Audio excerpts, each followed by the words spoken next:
Okay. So, uh, this I'm writing a paper about the American dream. So this is what it's all about. And my I have a list of 10 questions. Mm-hmm. I'm just going to ask you to answer them Fine. Good. or don't answer them, whatever floats your boat. All right.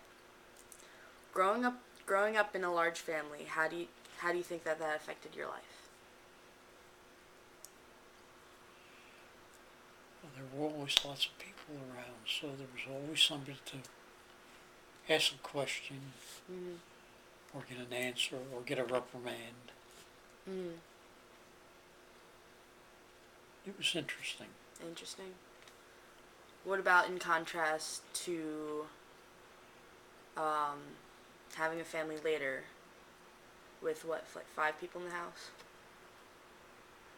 Oh, you mean when my children were Yes, young? yes. That was a little different because there were not as many children when I was young. There were only two of us in the house. Mm. But with five of us in the house, it got hectic at times. Mm. Three individuals, three different personalities, and Michael, of course, had his problems that were made life difficult for everyone at home. Mhm. Fortunately, he did eventually grow out of them, but it was rough. It was rough on his sisters, Right. and while they loved him, I don't think they've ever completely forgiven him for what he couldn't help. Mhm.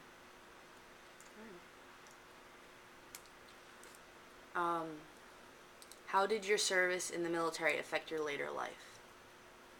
Oh, it had a very strong effect on my later life uh, because I went into electronics in the Navy. I stayed with electronics for many years afterwards, Mhm. working for IBM in the computer field as a computer field engineer, working for General Electric in their space laboratories in Philadelphia, and working for Philco and RCA in their computer engineering. Mm.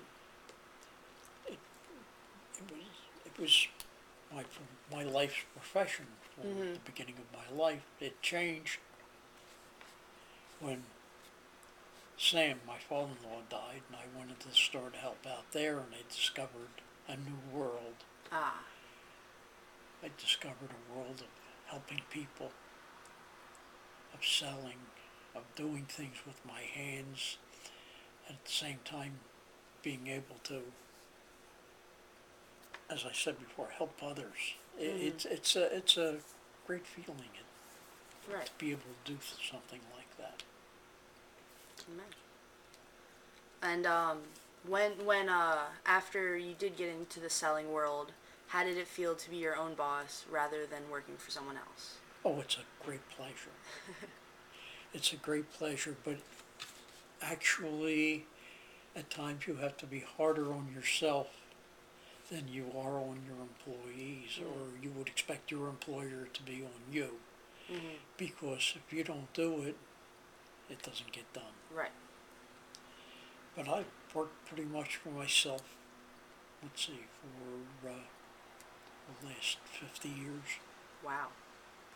Doing like what did that start out with?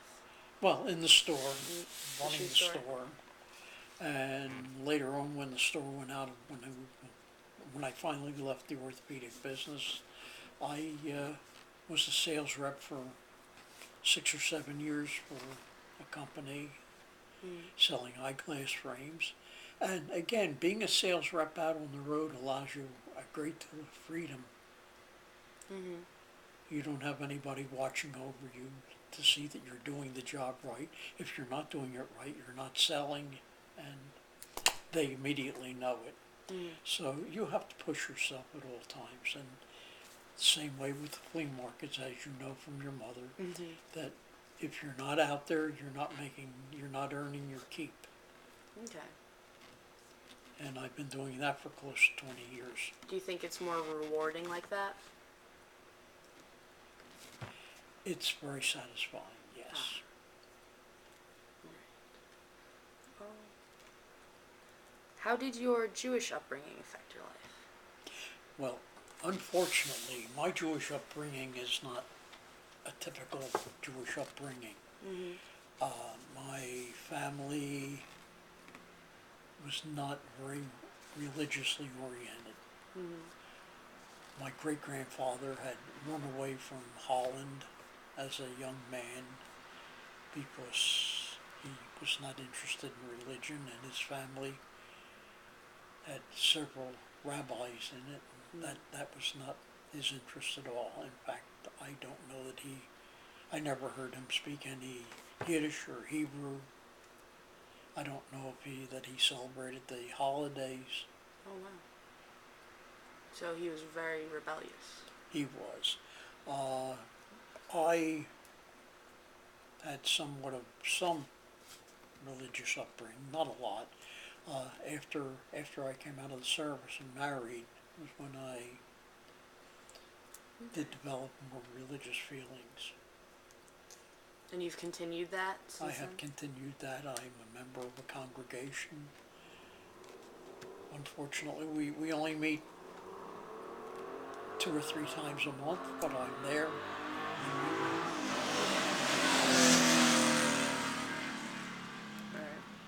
Alright.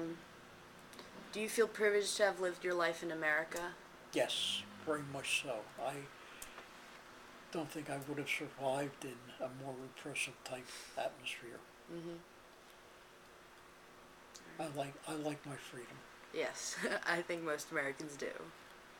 How would you describe the American dream, your personal view of it? The American dream is a thing that's changing. It has been changing over the last few years.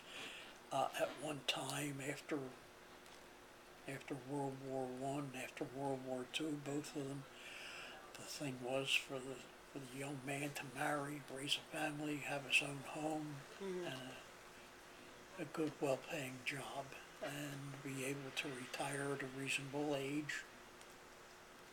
Mm-hmm. That doesn't exist anymore. Life, unfortunately, has taken different turns, Mm-hmm. and the American dream is changing with it, and I don't know what the real American dream is right now. The only American dream I know of is the one I lived, and that was to be as independent as I could be, to be my own person. Alright. So you feel that you have achieved that? To a great degree, yes. Yes. Alright. What about any of your children? Do you feel that they have pursued the American dream? Yes, they both have pursued the American dream, the old one and the new one. Elaborate. Brandy has left the marketplace, the working atmosphere, and has become an independent person. Her future's in her own hands, no one else's.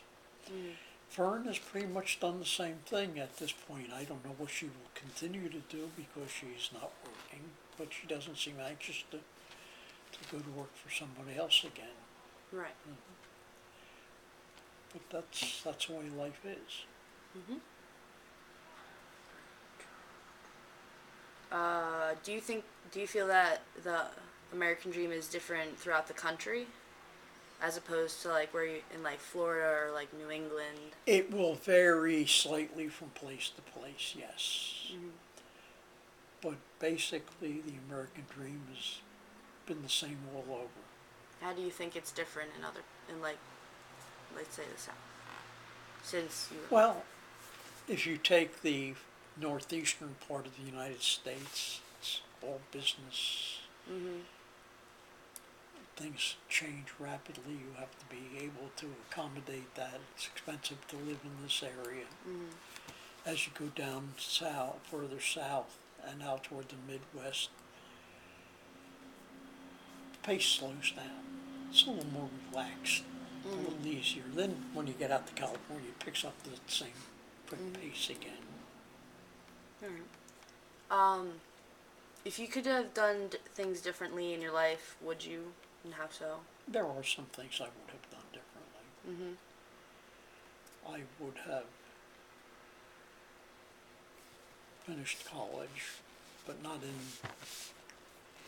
with the aim of becoming an engineer. I think I would have been happier doing things like studying history, archaeology, things like that interest me, still interest me. I Mm-hmm. read about them. I'm interested in them. I think that getting into a technical field, I, I was very capable of handling it, but I would have been happier somewhere else. Mm-hmm.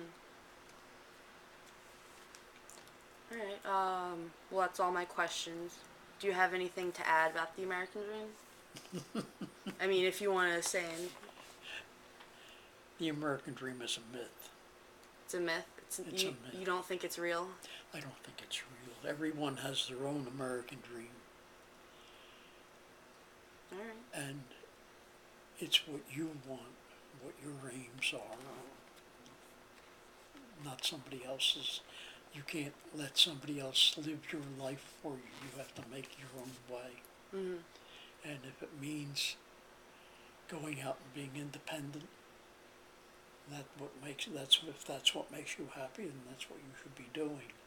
If you were happy having a boss tell you what to do, that's what you should be doing. But it's not the same for each of us. Each individual is different. Mm-hmm. All right. Perfect. Good.